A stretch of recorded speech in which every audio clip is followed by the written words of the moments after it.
Hi hello welcome to my channel.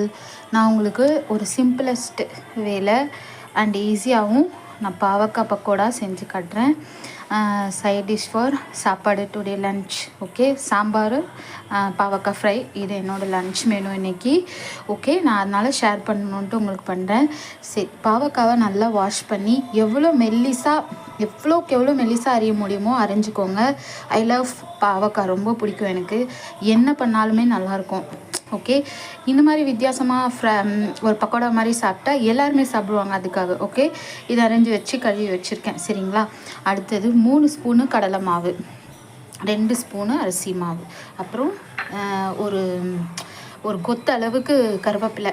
Okay, அது வேணும். அந்த இதோட மிக்ஸ் பண்ணி பொரிக்கிறப்ப இந்த பக்கோடாவில் இருக்கும்ல கருவேப்பிலை, அந்த மாதிரியே கிடைக்கும். ஒரு 1/2 லெமன், அப்புறம் தேவையான அளவு உப்பு, அப்புறம் 1 ஸ்பூன் அளவுக்கு பெருங்காயத்தூள், 1 ஸ்பூனு மஞ்சத்தூள், 1/2 spoon garam masala, 1/2 spoon pepper powder, 1 ஸ்பூனுலேருந்து 1/2 ஸ்பூனு ரெட் சில்லி, 1 ஸ்பூன்லேருந்து 1/2 ஸ்பூனு கொரியாண்டர் தூள். அதுக்கப்புறம் தயிர் கண்டிப்பாக இருக்கணும். ஒரு பாத்திரம் எடுத்துக்கோங்க, அதில் பாவக்காய் போட்டுக்கோங்க. அதுக்கப்புறம் எல்லாமே ஃபாலோட் பை இந்த மசாலாஸ் அண்டு பவுட்ரு எல்லாம் போட்டு பெசரி வைக்க போகிறோம். அதான், வேறு எதுவும் கிடையாது. அரிசி மாவு போட்டுக்கிட்டேன். அப்புறம் இந்த red chilli powder, coriander powder, pepper தூள், கரம் மசாலா, அதுக்கப்புறம் ஹிங் பவுடர், பெருங்காயத்தூள், மஞ்சத்தூள், அப்புறம் லெமனும் போட்டாச்சு. அதுக்கப்புறமா கருவேப்பிலை போட்டுக்கோங்க. இந்த தயிர் நல்லா போட்டாச்சு. அதுக்கப்புறம் தேவையான அளவுக்கு உப்பு போட்டு பெசரி நம்ம குறைஞ்சது ஒரு 1/2 அன் ஹவராவது வச்சுருக்கணும்.